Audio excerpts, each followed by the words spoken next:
name of Jesus, in the name of the Father, and of the Son, and of the Holy Spirit, I cast out the evil thoughts in my mind, the evil words in my mouth, the evil emotion in my heart. I cast out. You have no place in my whole being. I cast you out. In the name of Jesus of Nazareth. Amen? Gamiton to ni mong holy and exercise oil, anindot kayo mong adlaw.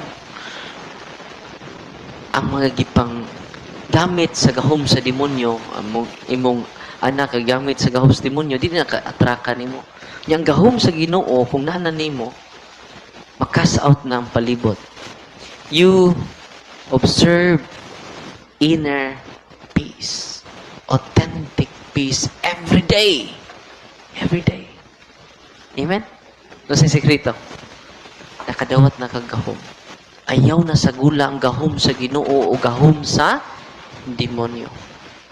Kay dili pariha ang tabang o ang parat nga tubig. Dili pariha siya tinubdan. Pariha bag tinubdan ang parat o ang tabang nga tubig? Dili.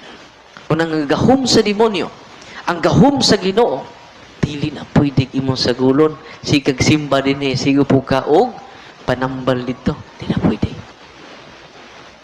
So, I hope, ang gahom na sa Ginoo, ang atong itudlo sa inyong mga anak. Ang gahom na sa ni Kristo, ang atong ipasunod sa inyong mga apo. So, ninyo, ang inyong pamilya puno sa kalinaw.